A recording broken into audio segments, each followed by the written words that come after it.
les 1500 soldats français quittent le pays avec la junte militaire qui a pris le pouvoir en renversant le président Bazoum, qui avait été élu juste avant. Là encore, vous dites au fond, ce rejet de la France, parfois au profit de Wagner ou des Russes ou des Chinois, c'est quelque chose d'inexorable. Il y a une chose qu'il faudrait qu'on puisse comprendre.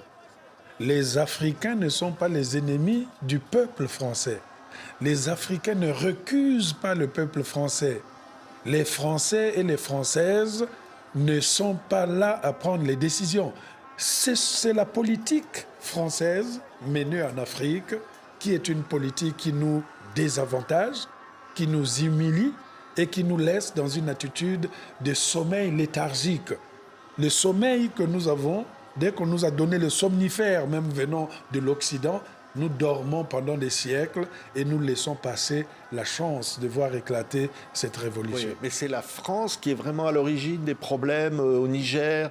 C'est l'ancienne puissance coloniale aujourd'hui réellement, ou bien est-ce que, comme certains le disent, ces manifestations sont achetées, c'est ce que dit l'ancien ministre nigérien, ou bien c'est les Russes qui tirent les ficelles? Non, en général, moi je ne rentre pas dans le combat français, russe, chinois. C'est des guerres de colonisation dans une certaine mesure. La France est une ancienne, est une ancienne épouse qui a été rejetée par l'épouse riche. Donc, ce sont des jalousies inter-européennes. Nous, en tant qu'Africains, on travaille pour le bien des Africains. On travaille pour le bien du continent noir.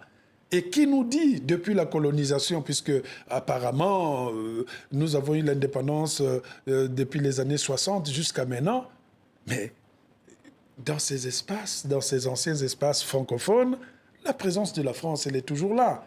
Je ne dirais pas qu'à 100%, c'est toujours la France, mais la France ne pourrait pas avoir d'argument pour dire que je n'y suis pour rien à 100%. Donc, il y a forcément la patte des anciennes puissances coloniales. Même si la ministre des Affaires étrangères, Catherine Colonna, dit la France-Afrique, c'est fini depuis longtemps. Oh, mais, vous pensez que c'est faux? Voilà. Le général de Gaulle disait il ne s'agit pas de bondir sur son tabouret pour crier l'Europe, l'Europe, l'Europe pour que ça se fasse. Non, les gens... Emmanuel Macron, le président de la République, avait dit que la France-Afrique était finie. La ministre dit que la France-Afrique était finie. Mais à quoi servent les tournées qui se font à l'intérieur de ce continent? Les réunions. Il n'y a plus des réunions de la francophonie. Il n'y a plus des réunions, je ne sais pas, des États de quel type de nature. Il y a en réalité une certaine allégeance de la politique française vis-à-vis des régimes dictatoriaux africains. C'est cette allégeance... Vous dites, au fond, c'est l'échec d'Emmanuel Macron, ce qui est en train de se passer aujourd'hui? Où la France, on voit la France perd du terrain partout. Emmanuel Macron ne va pas prendre la paternité de tous les échecs ou de toutes les tares que la politique française a menées. La politique française est une continuation. Quel que soit le régime qui arrive en place, la France a une substance. La France a, en quelque sorte, un élément fondamental qu'elle estime nécessaire à préserver, que vous soyez de gauche, de droite, d'extrême, du centre, etc. Il y a cette idée de la grandeur et de la nation française. Cette idée-là, elle est partagée par tous les partis et tous les courants.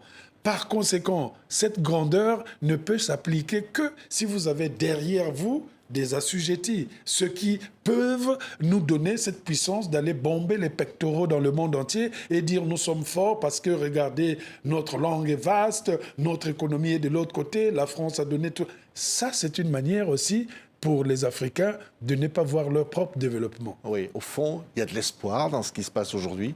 Il y a réel espoir pour l'Afrique, au fond, ou c'est plus un message de désespoir qui est envoyé des Africains? Non, mais vous savez, ça fait longtemps que le désespoir était devenu l'ingrédient consommé par les peuples africains. Mais au bout d'un moment, ils ont compris que, quel que soit le désespoir, il arrive un moment où on peut voir une petite lumière au bout du tunnel. Et on suit cette lumière pour éclater, pour arriver devant la luminosité de la liberté. Et donc, nous ne sommes pas un continent désespéré, nous sommes un continent exaspéré.